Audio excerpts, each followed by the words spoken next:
Oh, I would say take it away, Amy. Okay, awesome. All right, well, welcome. Today, what we're going to do is talk about how to effectively communicate your message to the public, and give you basic skills for media interviews. So, before I start doing that, you're probably wondering, why am I doing it? Oh, I'm also going to ask everyone else to please mute their microphones just so that we don't hear you. I know people might, sometimes you get phone calls, you get called away, no problem. We just don't want to hear it. Okay, so I'm Aimee Bernard. I'm an associate professor in immunology at the University of Colorado School of Medicine. And then I am part of what I do is I'm an educator in immunology, and then the other half is science communication. So one of the things that I is I'm a co-director, and you can see that at the bottom of this slide here for the Colorado Clinical and Translational Sciences Institute, or CCTSI. And we run a program called Communicating Your Science to the Public. And we have a variety of What? workshops and You're other. allowed to eat. Why not? Judy, I think you need to mute yourself, please. Judy Stone, thank you. We run a series of communicating your science to the public workshops. And by the way, if anyone becomes a CCTSI member, which is free, you can join in on these workshops. You just have to type in your info and all of that. So that's a plug for that if you're interested. And those are also all remote. Um, see here. All right. So, um, uh, kind of a smorgasbord of a bunch of different things that I do, just so again, you know that I have a role in science communication. So I have a variety of social media outlets. I am a contributor in my spare time as a volunteer for Unbiased Science. I have appeared on multiple different podcasts talking about science communication. I also co-host a podcast with my friend Dr. Tony Esselin. Um, just so you know, we had a podcast recently where we interviewed Greg Gonsalves, who started this amazing group, and then also Jim Allwine to talk about his op-ed that came out recently. So I also write op-eds myself. I write for The Conversation. I'm an unpaid board member of Immunize Colorado, do a lot of advocacy. So just so you know, I've been playing the role of science communicator and educator for over 15 years now. So hopefully that has gained your trust into why I am here, helping you learn some basic media training skills. Okay, so as you've probably all noticed, we've entered a new world recently. This can be thought of as politically, but also from the angle of technology and social media. We're in a completely new and different world, and as a result, we need to adapt, essentially to save science, to get to communicate our science and public health to the world. So what does this have to do with medicine and public health? As you can see here, this is a summary from a Substack from your local epidemiologist, Caitlin Jedalina. This was back in November of 2024, but it still applies to today. And I think moving forward, we know since the recent election here in the United States that shockwaves have continued to be felt throughout medicine, science, and public health. It seems like every day, like every single day, new things are happening. And there seems to be a general loss of trust in institutions, as well as there's this continual changing information landscape. And a big piece of that is fueled by social media or just media in general. So, how we navigate this new world is going to matter quite a bit. But what we do know is that we need to overcome this together, and we need to have thoughtful and clear communication to do so. And the other thing, a call to action for scientists and public health leaders, every single person on this call, it's time to be proactive. We can't hide in our labs anymore or think that someone else will come and save us. We have to save ourselves. So our biggest challenge moving forward is going to be fighting for the truth As you know, there's a lot of misleading information or rumors from a variety of different sources that's really coming at us every day. And this is driving confusion, anxiety, and then also questions from the general public that have a direct and negative impact on the perception of science. So what are we going to do today? We're going to talk about basic skills for media training. But before we do that, I'm just going to give you a little bit of background on storytelling and why storytelling is so important.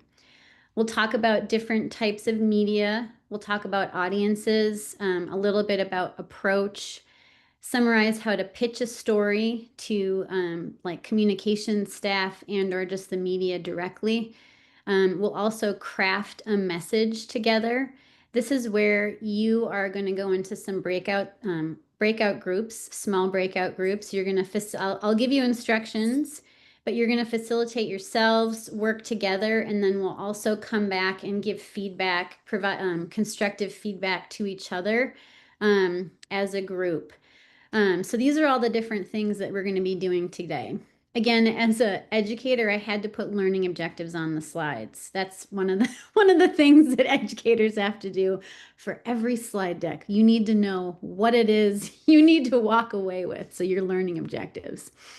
Okay.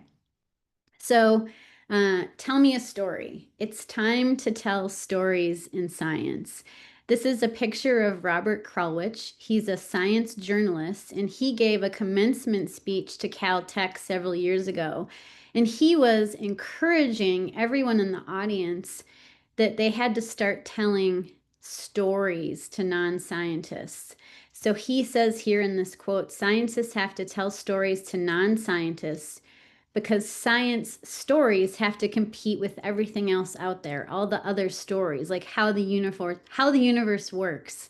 The thing is, if we don't get out there and tell them how the universe works, they're going to listen to other people, like wellness influencers and maybe leaders that have no public health expertise that are telling us things that are misleading information.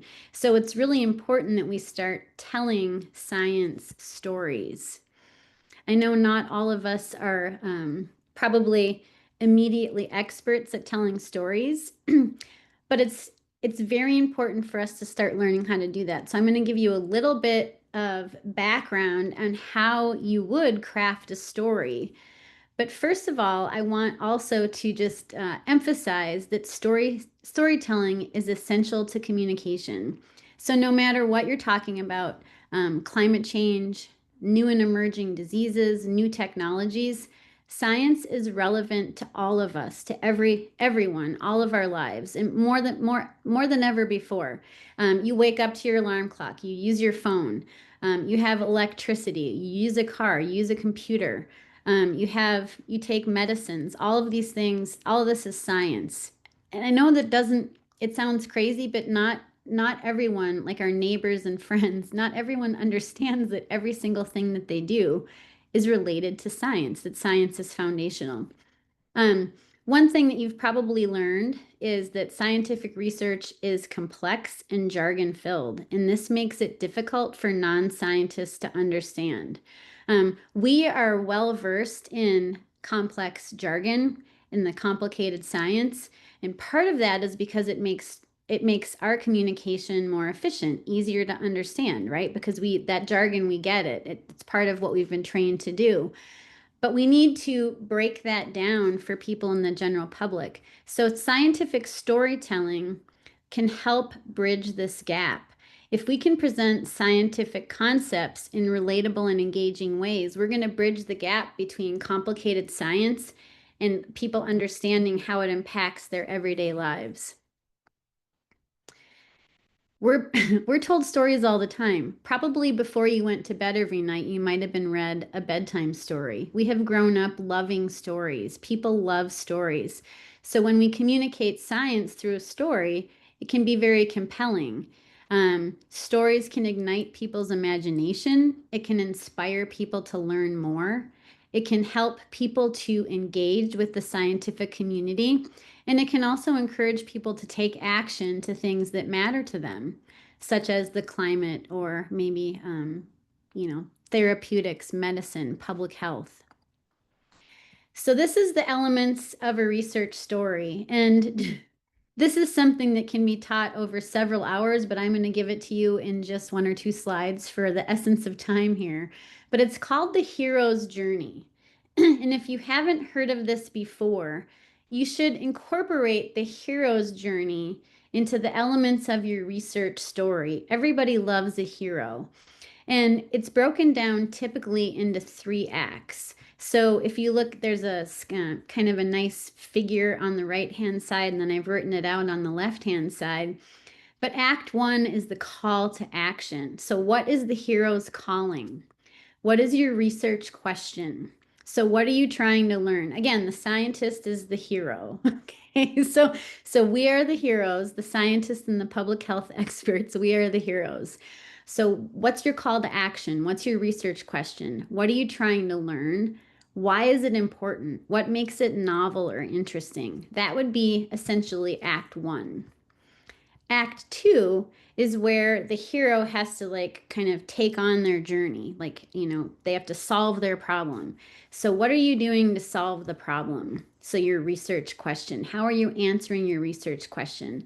What's your strategy? What are your methods? And again, with the methods here, if it's something like PCR or flow cytometry, you've got to make it sound cool. You can't use those words. You have to say that we're shining laser beams onto individual cells and we're lighting them up to see what's on their surface and then analyzing them. I don't, make it sound like exciting. And then, well, of course it is, just, it is. And then Act 3, that's kind of like the resolution. What did you find out?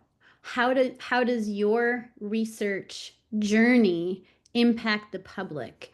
And what will you do next with this information? And like, how does this help the people in society, the people in the general public? So again, embrace that hero's journey. And that's really going to help you convey elements of your research story in an engaging and kind of fun way. Okay.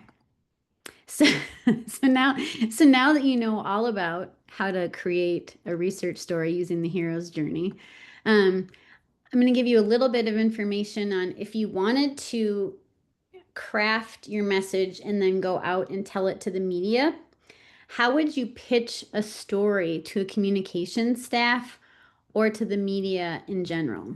So before we embark on that, there are lots of different sources. There's TV. You could want to be interviewed on TV, and you could reach out to your local news stations. Same thing with the radio. You could be like, let's say NPR or something, you want to be interviewed on radio. There's also a lot of different podcasts out there. You could be interviewed about your science on podcasts. There are a lot of electronic news sources like electronic newspapers, like the op-eds and things that Defend Public Health has been trying to get all of us to write. So there are a lot of different sources for media. But if you're going to pitch a story to a communication staff or a media, there are a couple of key things that you have to have for that story to be interesting and have a chance at being seen on media.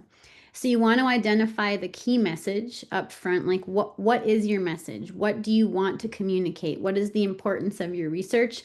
And why do you want to tell everyone about it? So what's your key message?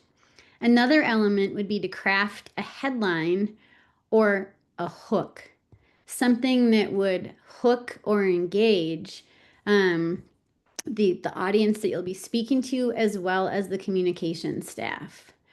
Another element you could consider adding is a human or patient angle. Often stories are going to be much more interesting to media or news sources if there is like a human or a patient angle involved, just because that would show the impact to the general public. They often want to know, why should we care? What is the impact? What is the human or patient angle? And then the other thing is, if you're pitching this story, using bullets or short paragraphs to kind of highlight what you want to talk about, and then also linking to credible sources. One example that I can give you is something called The Conversation. This is an electronic newsletter. They do want pitches by experts. And I've written multiple different kind of electronic newsletters in The Conversation, and this is exactly what they want in their pitches. So that's just one example. But this could be used for any media source. Okay.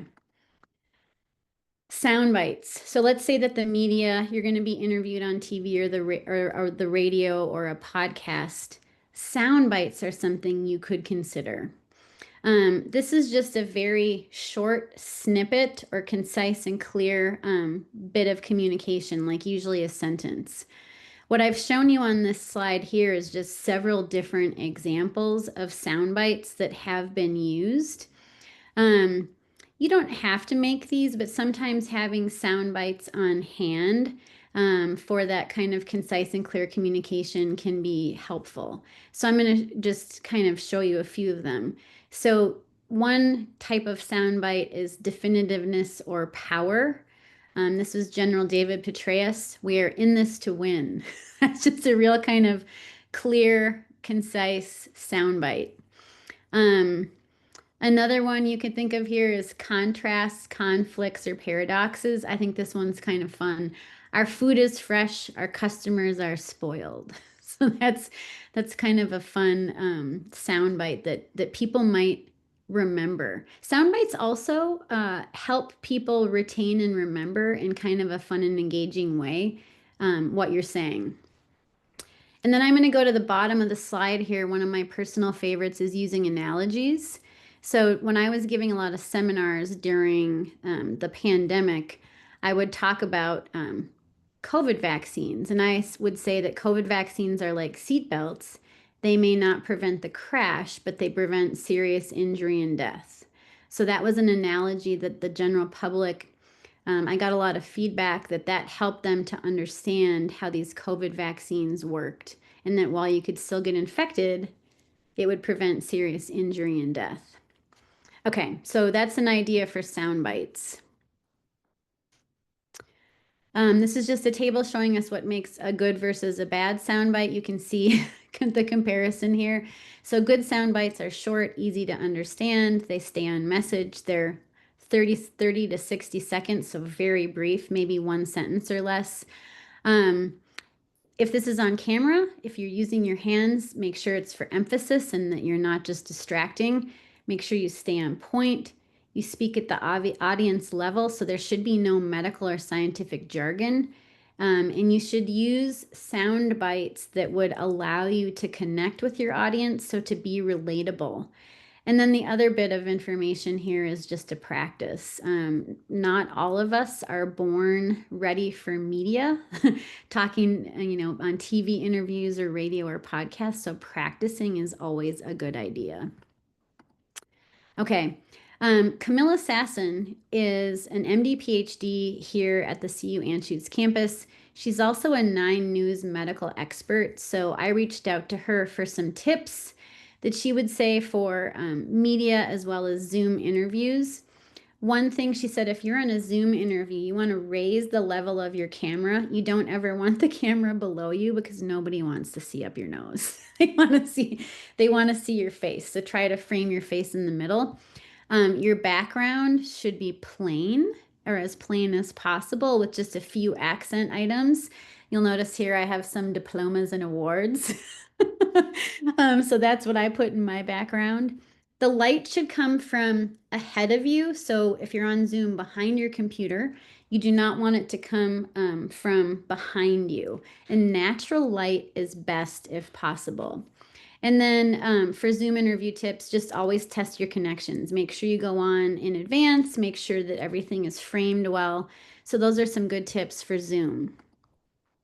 On-screen tips, if you're going to be on the news and you're going to be speaking face-to-face with one of the media, like a news anchor, think about what you're wearing as far as where the microphone will go. It has to clip onto something. I know that this is hard for me a lot. I don't usually wear blazers, but on days that I'm interviewed, I will often try to wear a blazer or a suit so that it can be clipped on easily. Sometimes it could be the belt, depending if they can thread a microphone up. It's a really good idea to avoid deep V-necks or loud prints, like solid colors tend to be best. Trying to avoid like big jewelry, mostly because if you're using your hands, that can make some noise. If you are wearing a dress and your full body is going to be seen, you might want to just practice sitting on chairs of different heights, just to make sure that nothing looks unusual. Don't play with your hair. Have your hair out of the way. Make sure it doesn't hit the microphone. Make sure you're not continually playing with it. Just, you don't want your hair to be something that people think about. You want them to think about what you're saying, and the impact of your science or your research, but really nothing else about your character or what you look like, I guess, your appearance. Okay. Other on-screen tips, because I know all of us are going to have media interviews after today. Look directly at the reporter, not the camera, because you want to make it look like you're having a one-on-one conversation with the reporter. You want to keep eye contact and you want to make it conversational. So you're having a one-on-one conversation there, even though there are, there's cameras, you're having a one-on-one conversation. Sometimes leaning forward slightly is better than leaning back. Sometimes that makes it harder to hear. So you want to portray that you're interested and that you're leaning forward. You also, again, look at the interviewer when asking questions. Don't worry about cameras.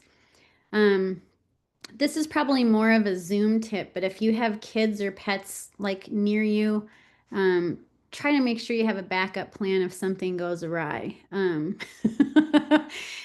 Sometimes dogs and kids make noise when it's not desirable. And then if you are at a roundtable discussion, which this happens on some media interviews, it's really a good idea to try not to interrupt and try to wait your turn. I know we all have very important things to say, but that can sometimes come off as rude and not relatable, or it could be negative to the viewer.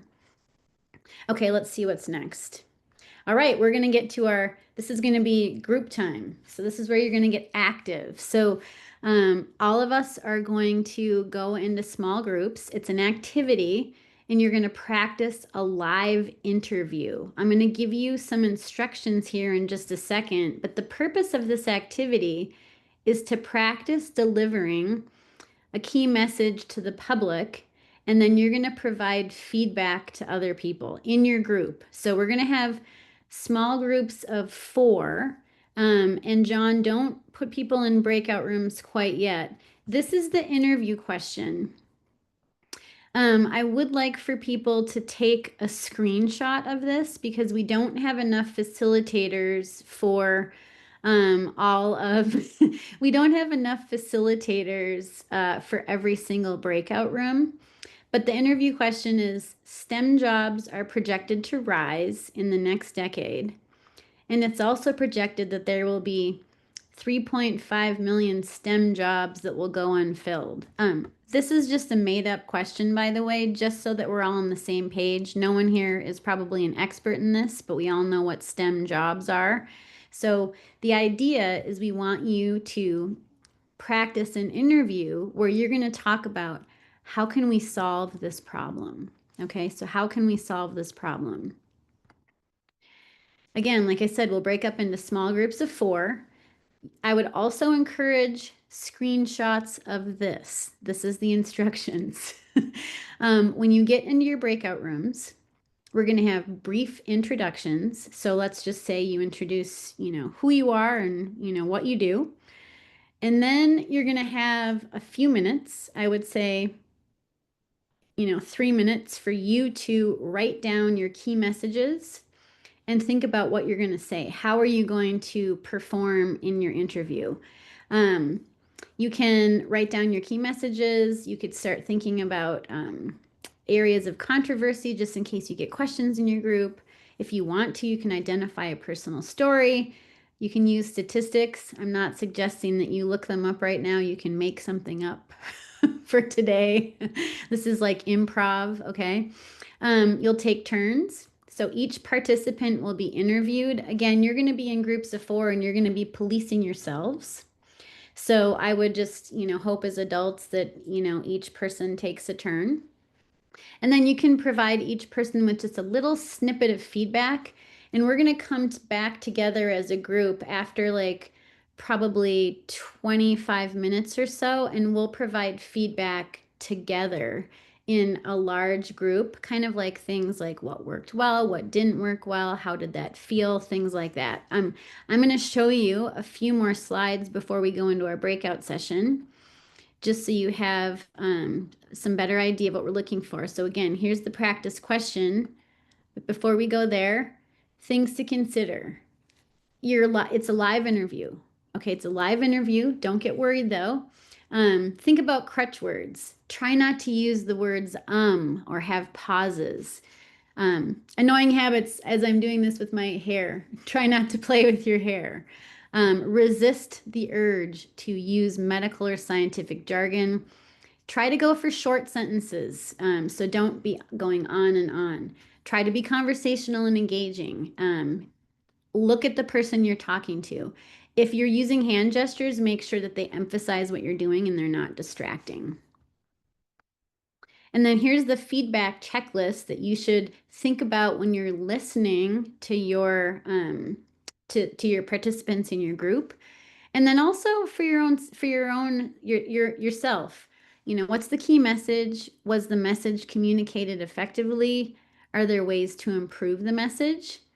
Were there any distracting habits or crutch words used? And again, it's not going to be perfect. Do not hold yourself to perfection. This is to practice. If this is your first time, I'm sure it's going to be great. And every time you practice from that point forward, it will get even better.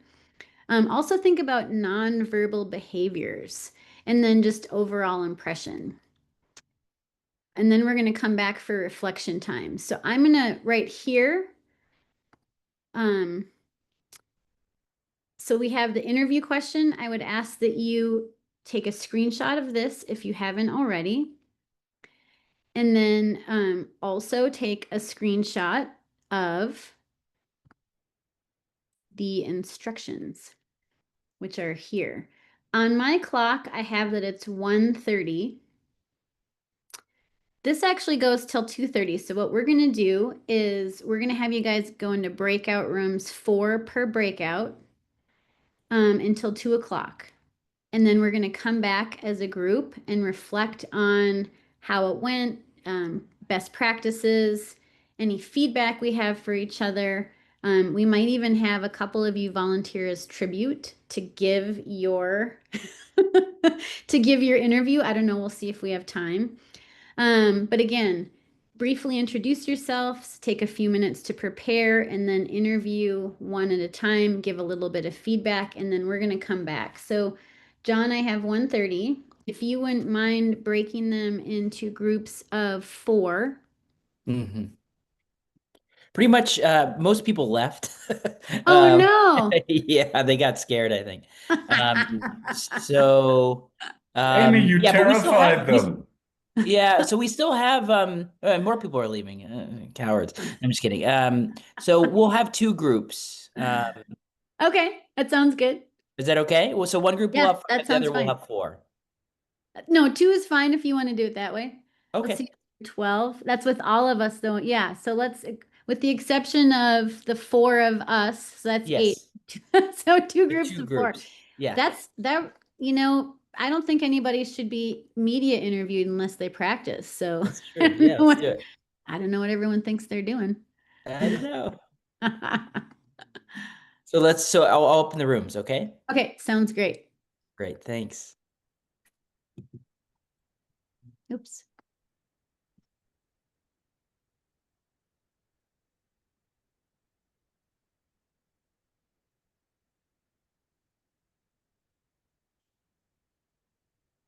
So John, how many did we have? And I'm gonna pause the Yeah, okay.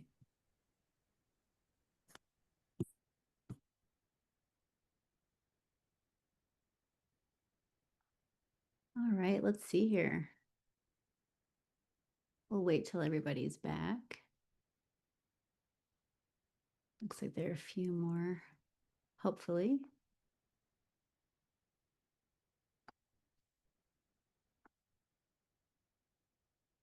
There we go.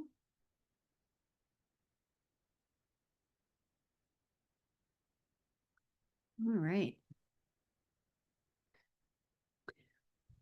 All right. Thanks to all the brave people that came back. If we had an award, you would all win. All right. Yes, true bravery. Okay, what I thought we would do now, since everyone has had an opportunity to practice their interview, just following this feedback checklist, keeping that in mind, but then also time to reflect. So, and this is open to, we want responses from the people that participated. What was a hard part of this exercise? What was something that was kind of challenging? Well, I'll just jump in and say one is that I wasn't very good at doing things on the fly. So not having given much thought to the thing and then trying to prepare something where you're speaking smoothly. However, I will say the other people in my group I felt did a really good job of that. Like maybe you just have more experience public speaking than I do.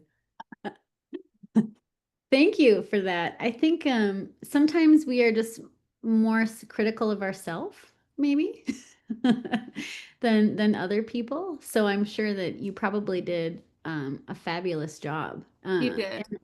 If it was your first time, then hopefully this will be something that you would practice a little bit more to become more comfortable and more familiar. In the chat, Edward tells us extemporizing was challenging. Anyone else? I know there are only a few of you. One thing I noticed in our group, and I think this is a common problem, is that a few people tended to rush. They Oh, tended to speak quickly. And that, if you're not used to doing interviews, especially if you're not used to live TV or radio, that's a very common problem. The adrenaline kicks in and you speed Yeah. up. And you Yeah. need to, I always tell people to just consciously be aware of that. Take a Mhm. moment to relax, breathe, be aware of it. Yeah. People are going to want to understand what you're saying and not feel rushed through. Yeah, exactly. It is, I think people do default to speaking more quickly when they're nervous, for sure. What about when you were listening to the person speaking? Was there anything that made you trust that person, make you feel like they were a trusted source?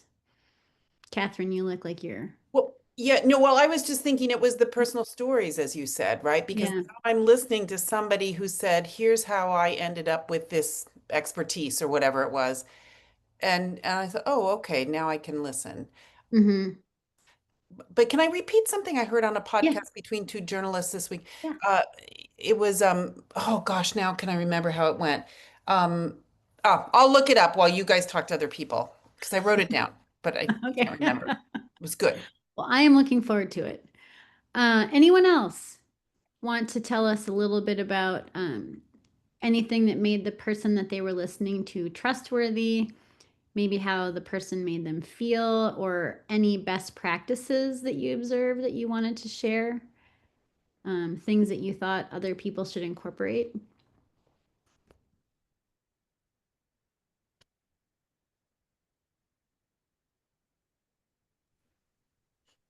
This is a Um, hard one right now, especially as we think about how to combat misinformation that is decreasing trust in all of us and what we do and what we work for. But I think that somebody sharing their credentials, but not necessarily harping on them, was something that sometimes led to a baseline level of trust. If someone says, as a physician, as a nurse, as a professor, I got to this point, and then shares a personal story, it's like a tiny nugget that makes me think, ah, yes, okay, this is not somebody who has read half a Wikipedia article and decided that they are an expert in this. This is someone who has years of hard work in there. Yeah, no, I agree. I think there's a fine line between, um, bragging about, well, I've been in immunology for 20 years and I've won, teaching awards and blah, blah, blah, versus, as a mom and scientist, I'm telling you this, yeah, you want to be relatable, but you also don't want to come across as just like you have to listen to me because I have a PhD or whatever. No, I completely agree. But I think there is kind of a fine line, and there can be a little bit of, just being relatable. So I think that, and Carrie, this may not work across the board, but I will often just say, as a scientist, but also a mom of twins and someone who wants to make the best decisions for my family and my community. If you are okay with it, I'd like to share with you what I've learned through 20 years of being an immunologist. And I often find that, and that could be in media, but that's often in one-on-one conversation. If you're asking for permission to share what you know, because you're respecting them by saying, is it okay if can I share with you what I know? People usually respond really well to that because you're making it like it's a two-way conversation rather than I'm just going to tell you what I know, which nobody likes that. Right? Bruce, do you have any thoughts on that? I know that you do this a lot. Yeah, no, I would echo, I think, a lot of what you have said and what some of the other folks said too. And I think, I would just add that adding the personal angle to it when you can do it honestly, when you have a personal story, helps a whole lot. It comes back to what you were saying at the beginning, Aimee, about storytelling. It's putting a face on the issue rather than the data. The other thing I would say, this exercise didn't really get into it, but if you're in a position of needing to debunk misinformation, I think we don't have a lot of time to cover that, but I think there's a whole art to that. And to me, that involves knowing the other side's argument better than they know it, so that you know what's wrong with it. And having the responses ready so that you don't have to think about them on the fly. Yeah, that was like I think one of the slides said, when you were preparing for this, so kind of reinforces what you said, Bruce, where think about, the controversy in this or questions related to this. Like, it's kind of like you're in your thesis defense, like have all of the questions, from any angle ready to go and, think about them in advance so that you're prepared. That helps you look more knowledgeable than defensive, because looking defensive, and Bruce, I don't know if you agree, but looking defensive, often if scientists look defensive, that to me is usually negatively portrayed, or it's looked at as negative by the general public if we come off as defensive. Yeah, good point. I would just add, my general mantra is that there is no substitute for doing your homework. Yeah. Because the more prepared you are, the more confident you are, the less likely you are to come across defensive or unsure. Yeah, absolutely. I mean, this kind of goes into Brandolini's law. So with unbiased science, we've posted a meme on this and we've written about it, but Brandolini's law is the BS asymmetry principle for those of you who are not familiar. And essentially it takes like 5 seconds to type some misleading information, but it takes 10 scientists and like 100 citations to then go and explain why that misinformation is wrong. So it's kind of like putting Brandolini's Law, um, I guess, as your homework, right? Um, Actually, I mean, this is such a huge problem, and I would welcome a seminar on that, right? How to address misinformation, because in addition to sounding defensive is problematic, I think you can come off as not listening to the person. And so the oh, quote I found was, "I don't care what you know until I know that you care." So somehow you have to oh, right, right. establish that, you care. And I've struggled with that, with patients, not so much, more in my personal life, right? When you get this misinformation coming at you, and if you try and refute it, you can get you just realize that they have information that is 100% from Fox News or something, or like somewhere that like Mhm. you haven't even heard the same information. So Yeah. Yeah, I know there is a fine line. Because you don't want to come off as defensive or rude, but at the same time, science is right. Science is correct. Science is factual. We've got lots of citations to back it up. So, yeah, it's I've just found that that can be so hard because they've really committed to whatever they heard on the misinformation site, and there can, wow, it's hard. You yeah, it is. Even with all of the citations, misinformation also thrives on absolutes, and Yeah, science thrives in the gray. So we may have citation exactly. after citation after citation, but we then say, this is a spectrum. So I can talk to people until the cows come home, and they can say, but Depo-Provera injections give you brain tumors. I read it. Yeah. And then I have to go, well, it's a single study of a group of people in a small region of France who have lots of exposures that may also predispose them to getting brain tumors. So unless you're a woman in a small region of France, when I would love to be able to say, no, that's simply not true. Right, Exactly, exactly. right. I think that's yeah.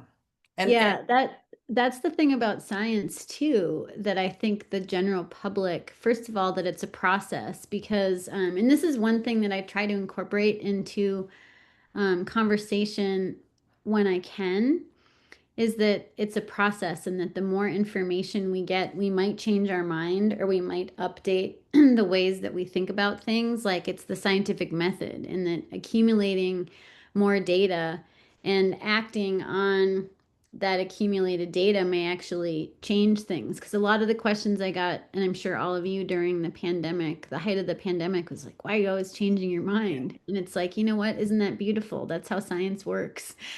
We're all in this in real time together. You're seeing that. Rachel, it looks like you had a good comment. Do you mind speaking that out loud, seeing that you're here? Sure. So Edward had just commented that it feels like anytime you do a refutation, you inherently seem to be defensive. And I do see where you're coming from with that comment, because I agree in some cases that's how it can come off. But I think it depends how you approach, um, how you refute what the person is saying, that it doesn't need to be defensive. So if someone comes at you with some sort of refute and you have to take your side again, you can say, well, let's break that down and maybe bring in some statistics. And the source of your statistics matters too. So you want typically a nonpartisan source or something that the general public sees as a credible source. Mm-hmm. Um, and so I just think it depends how you approach it. And if you feel good about how you approach it and it didn't feel defensive and you thought you did it in kind of a, what's the word I'm looking for? I don't know, non-attacking way, I guess. That's not the word, but that's what you're In getting. good faith. Yeah. Yeah. Then if people still see it the opposite way, then that's on them and that's not on you. And you did what you could, and you're not gonna get through to every single person. Yeah, I think that's the other kind of challenge, is that not everyone wants to have a conversation with us about the science. I think there are some people that are kind of dug in, and yeah. sadly, I think sometimes we have to, I don't want to say pick battles, because I don't want it to, I mean, sometimes it feels like a battle, but sometimes you have to choose to let go. I think with certain people, if they're too dug into what they're thinking about and they're not open-minded or actually curious about the science, sometimes we have to let that go, because we only have so much time and energy and resources ourselves, right? For sure. No, I think go the ahead, other sir. thing I was thinking, based on, Carrie's example, which I thought was a perfect example, um, is this issue that science is nuanced and memes are not, and sound bites are not. And so that I have struggled with, so. One thing that I have found useful at times is to be conscious of the tricks that people spreading misinformation will use, taking statistics out of context, confusing correlation with causation, and being willing to specifically call those out, which is why I said, it helps to know your opponent's arguments, because there are usually tricks built into them. And if you're conscious of that and you can catch them on the fly saying, you left an important part of that statistic out. That is a way to level the playing field without really seeming defensive. It positions you as the protector of accuracy. Yeah, and sometimes, I mean, one thing that's important that I think can keep conversations open is that you will have a conversation about the content or the disputed fact or bit of misleading information itself, and not the beliefs or the identity of the person that you're speaking with. So you want to make sure that it's not on the person, but more on the bit of information. Because as soon as people start to feel, attacked, I mean, all of us too, you shut down. Not that any of you would do that, but it's just something to keep in mind, going after the misleading bit of information. I have a comment on something Bruce said with correlation and causation and how you present certain things. I'm a heavy consumer of social media, and there's a lot of different accounts that post really fun things. And one thing I've seen recently is a graph that shows the trend of incidence of or rates of autism, and it increases, and then also cheese consumption. And cheese consumption also, if you overlap the graphs, the lines are about the same. So you can either have people say, oh, well, cheese consumption causes autism, or you can say they have nothing to do with each other, they just have a similar trend. And so just showing people, I think that was a great way to just show people that two things can be true and similar, but they have nothing to do with each other. Just kind of encourage people to keep that in mind when digesting information. The version of that I've used is, I woke up this morning, I made myself some coffee, and immediately after that, it started to rain. So clearly making coffee causes rain, right? Oh, it doesn't? Yeah. Well, maybe two things can happen right after the other or can happen together and they don't cause each other. Right. Yeah, that's a good example. I've used, I got my flu shot and then I had a bicycle accident or something, so. Yeah, Ed put one in the chat. The rooster crowing makes the sun rise. No, come on. I thought that was real. That's a good one. I think Unbiased Science has put one up. I think it was in the summer, ice cream consumption increases along with shark attacks, when you're so there are all kinds of fun things that we can use for that. Rachel, the only thing is I would probably not use the autism one just because that is controversial. I would probably go for shark attacks and ice cream or coffee and rain or something. This is just one that I had seen. Yeah. There are like other ways to kind of educate people. I've seen posts where you're educating people on how to look for signs that what you're seeing is misinformation or untrustworthy. And one I saw this morning was there was some wellness influencer, and they were talking about how all of these consumer products like blue Gatorade and energy drinks Mm. can cause holes in the colon. And she's like, I'm a doctor and I've had X number of patients come in the last X amount of months with holes in their colon. And this person pauses, breaks down the video, and it's like, let's look at these signs. The music she's used for this reel is titled Spooky, and the post itself says sponsored post, and the account Yeah. name is this, and she just kind of breaks down all of these red flags to look at when you're consuming social media posts that may be questionable. Yeah, no, that's a good point. Okay, that just brings us to we need to teach critical thinking more than ever. That's a separate And issue. it's so, I feel like it's so much harder now. I'm older probably than all of you, and my social studies teacher in 7th grade or 8th grade had us look at magazines, which was available at the time, ads, and break them down just like that, right? But now you have to do that with these things that are at you, flying at you constantly. I don't even have to buy the magazine, it just pops up on my screen, you know? So Yeah, even though he taught us that, and even though I've known it since 8th grade and taught us in practice, and I still can be vulnerable to it, right? Even so, we all are vulnerable to it, and we're a group of people who are thinking about it, right? So I don't know, it's tough. yeah, Hard to- it is. Well, with this media training, are there any lingering?